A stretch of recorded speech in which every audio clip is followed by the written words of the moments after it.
मालूम, तो बच्चों को पूछ रहा हूँ, बच्चों को नहीं मालूम, तो उसका क्या?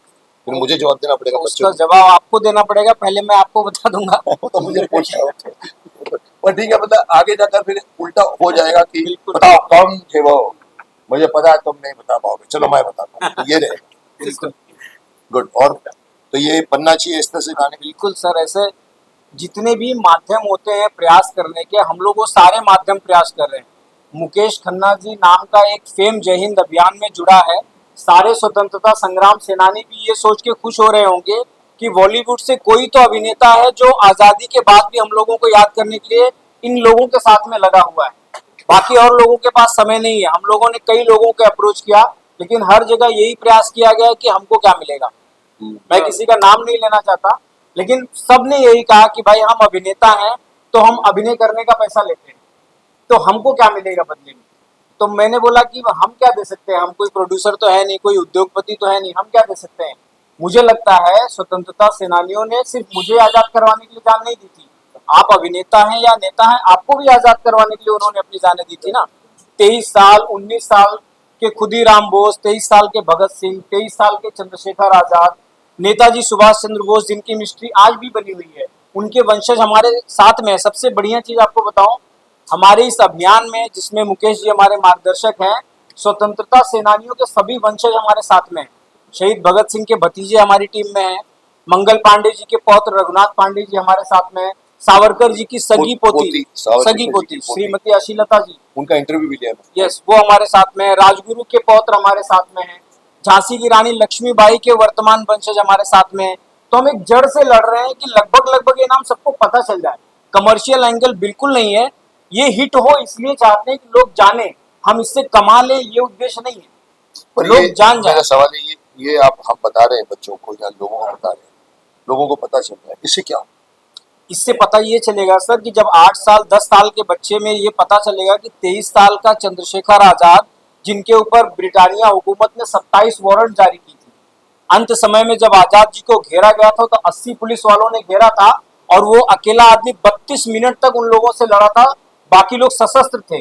और चंद्रशेखर आजाद के हाथ में एक पिस्टल के बल पे 80 सशस्त्र पुलिस वालों का सामना करना बहुत खाने डरते का थे काम नहीं है। आजाद से, बहुत डरते थे। करें आजाद जी अगर सर एक गोली चला दें तो 5 मिनट तक वहां खामोशी छा जाती है। और उस समय के नॉट बाबर ने संस्मरण में अपने लिखा है कि चंद्रशेखर आजाद जितनी गोलियां चलाते थे हमारे ऊपर, वो जो पेड़ों पे लगते थे वो 6 फीट के ऊपर एक भी गोली नहीं गई थी। और आजाद जी जिस पेड़ के पीछे से लड़ रहे थे, अंग्रेजों की गोली 30-30 फीट के ऊपर थी। मतलब वो बौखला के चला रहे थे। निशानेबाज मशहूर थे, मैं आपको इनकी बात रोक के बताऊंगा क्यों निशानेबाज थे चंद्रशेखर आजाद। क्या आप नहीं बताइए किताब के अंदर, बचपन में या कब छोटी उम्र में वो भील जो होते हैं ना, आदिवासी के साथ बैठकर तीर कमान के उनकी प्रैक्टिस करके उन्होंने, तो उनका निशाना इतना अच्छा था कि उसके ऊपर कमाल की कहानी है। और एक और छोटी सी बात मैं बताऊंगा तो इनकी बात समझ में आएगी। चंद्रशेखर आजाद जी के बारे में एक बात मशहूर है साहब, कि चंद्रशेखर आजाद है, ये चंद्रशेखर आजाद के सिवा किसी को नहीं। Do you understand? उनकी आज अपनी आज टीम के लोग लोग। विजिटिंग कार्ड लेके बोलते हैं कि I am this, I am that. वो आदमी अगर भीड़ में भी खड़ा होता था ना, छदम पेश करने में बहुत एक्सपर्ट था। 27 वारंट थे, लेकिन चंद्रशेखर आजाद जब तक नहीं बताएगा कि मैं आजाद हूँ, किसी को भी उसको कोई फिक्र नहीं थी आइडेंटिटी की। तो आज हम लोग ढूंढते हैं कि मेरे चेहरे को लोग जाने। साहब उन्होंने छुप छुप कर जो उनकी नाक में दम किया, सब उन्होंने 27 वारंट जारी किए। एंड में भी जब ये बता रहे हैं मरने को, साहब मरने के बाद भी कम से कम आधा घंटे तक किसी की हिम्मत नहीं हुई जाने, ऐसे कंकड़ कंकड़ मारते थे। 6-7 अभी गोलियां अभी अभी जिंदा तो नहीं है, अभी मर तो नहीं है, जिंदा है कि नहीं साहब, वो चंद्रशेखर कौन जानता है। तो मकसद ये है कि उनको जानना चाहिए, पर जानने से ज्यादा तुमने एक अच्छी बात बोली कि लोगों के अंदर एक थोड़ी सी प्रेरणा चाहिए। हीरो किसको कहते हैं, कि हीरो किसको बोलते हैं।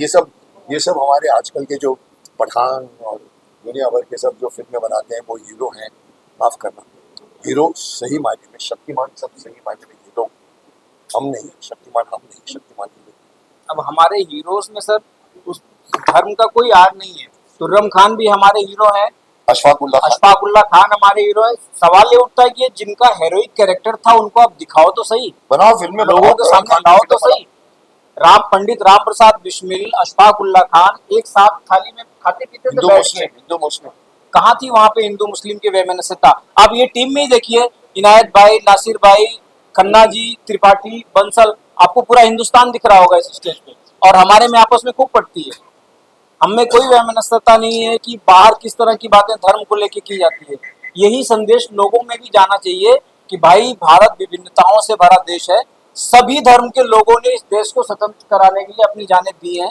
उनको अपना हीरो बनाए, उनको अपना आइडियल बनाए। चलिए माइक छीन डायरेक्टर क्या बोलेगा, इनको बोलेगा, इनायत को क्या बोलेगा, मैं बाद में बात बताता हूँ। नमस्कार। हम लाए हैं तूफान से कश्ती निकाल के, इस देश को रखना मेरे बच्चों समान। बचपन में सुनते सुनते आए थे, एक दिन मुकेश जी का फ़ोन आया मुझे कि ऑफिस आओ।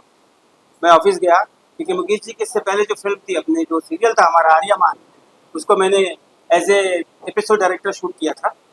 और मुकेश जी के साथ उन्होंने बताया आपको कि मेरा 20 से 25 साल का साथ रहा है। Man I start my career as a makeup artist. Jitendra ji, Ekta ji के father is my godfather. उनकी वजह से मैं इंडस्ट्री में आया, अरुणा जी की वजह से डायरेक्शन में आया, और मुकेश जी के साथ में काम करके 84 के अंदर आई बिकम अ डायरेक्टर।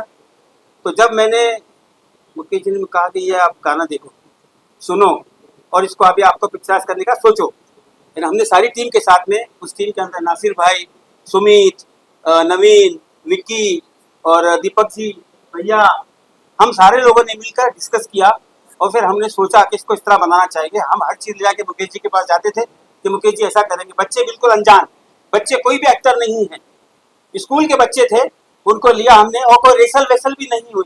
हम जिस दिन शूटिंग कर रहे थे बच्चे आ गए सारे, और हमने उनको हैंडल किया और अच्छी तरह से उनको शूट किया। और इसके बाद की जो आने वाली पहेलियाँ हैं, उसकी भी हमें तैयारी चल रही है। लिहाजा कहने का मतलब सिर्फ इतना है कि आप यहाँ से काटोगे तो जय हिंद निकलेगा, यहाँ से काटोगे तो मेरा भारत महान निकलेगा। जय हिंद।